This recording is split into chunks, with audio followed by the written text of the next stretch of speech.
La propuesta tributaria contra el emprendimiento y la equidad. Alguien me ha dicho, en cada colombiano hay un alma emprendedora.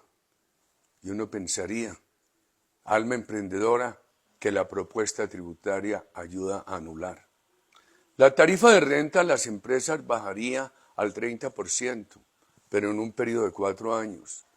Aún así, quedaría en el nivel más alto de la OCDE.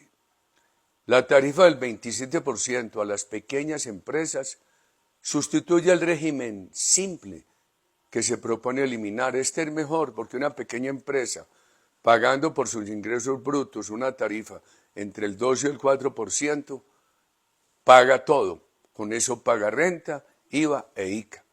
Los expertos piden que se reforme el sistema simple, el régimen simple, que se excluya, por ejemplo, a las profesiones liberales, pero que no se elimine.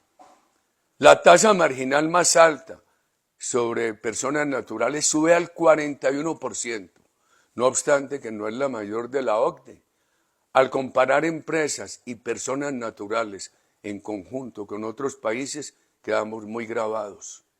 Por ejemplo, Dinamarca tiene 52% de tarifa para las personas naturales, más alta que el 41% nuestro, pero a las empresas las grava con el 22%, nosotros al 30%, quedamos más gravados que Dinamarca.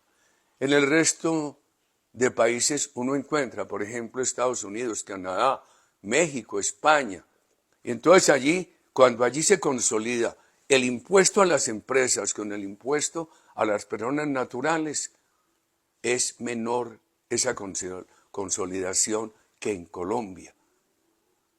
Poco a poco nos han venido excluyendo con estas reformas tributarias de ser competitivos. Se aumenta casi al doble el universo de contribuyentes del impuesto al patrimonio al bajar el piso de 3.300 millones de pesos a 1.800 millones. Ya cualquier patrimonio de 1.800 millones o más quedaría gravado con patrimonio. También se aumenta la tarifa superior del 1,5% al 2% y se extiende este gravamen a patrimonios en empresas que consideren improductivos. ¿Quién los va a considerar improductivos? A pesar de que generan empleo, paguen a la seguridad social y paguen el predial. Se aumenta la ganancia ocasional al 20%, sin considerar que esa ganancia en alguna forma es una protección contra la inflación.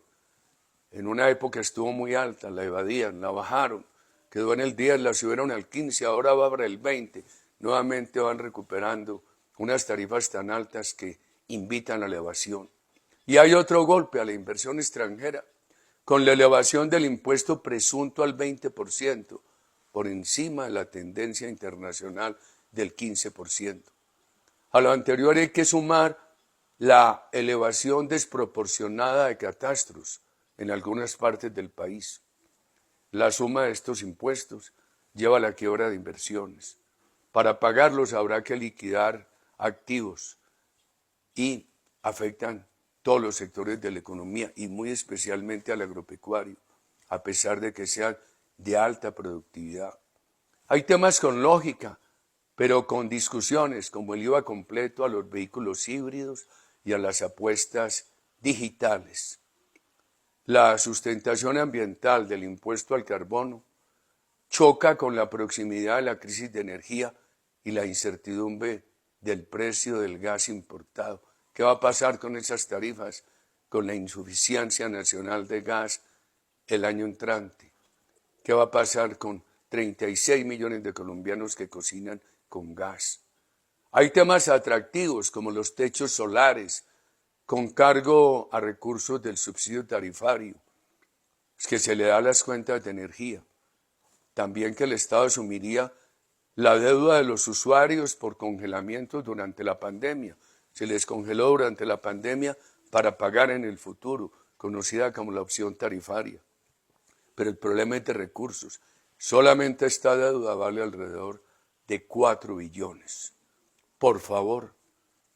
Y un tema importante, eliminar los impuestos hoteleros en hoteles de ciudades que tengan hasta 200,000 habitantes. Seguramente con la caída del turismo en muchas partes, eso va a tocar que hacerlo para todo el país en algún momento.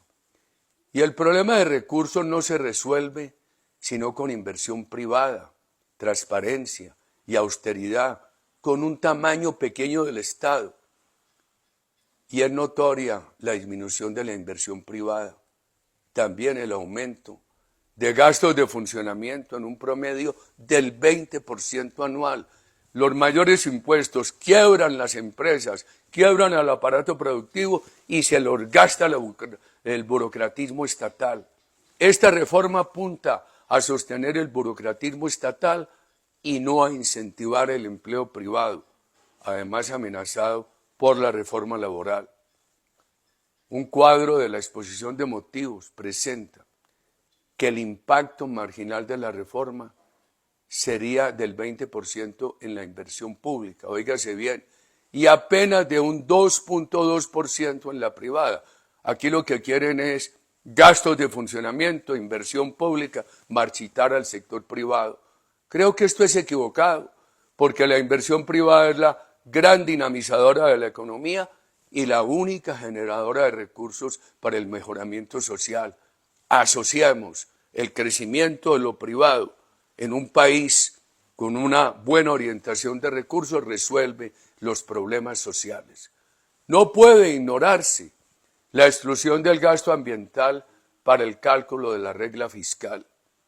Tendría toda la lógica con un Estado austero, pero en las actuales circunstancias aumentaría el pánico y el costo del financiamiento. Sí, parece lógico. Mire, no sumen para definir si el Estado está gastando lo correcto o no, no sumen los gastos ambientales. Pero en un país que hoy no tiene austeridad, con todo este gasto de funcionamiento tan alto, con la inversión caída, eso lo que hace es generar más pánico. Eso que es una autorización de más gasto, lo que va a producir es que para hacer ese gasto habrá que pagar más intereses. La reforma no cumple con sus objetivos. El recaudo podrá tener algún alivio fiscal, pero solamente en 2025, en búsqueda de efectos electorales. La reactivación sostenida de la economía se logra al permitir que el sector privado cree riqueza como un medio para financiar los fines sociales. La riqueza privada como medio para que un país construya equidad es el camino. No se debería aprobar una reforma que agrava la obstrucción al emprendimiento y a la creación de riqueza privada, que son los únicos fundamentos que funcionan para superar la pobreza y construir equidad. El país necesita menos impuestos, austeridad total, transparencia, una gran confianza de inversión, una gran creación de emprendimiento privado para poder atender los requerimientos sociales.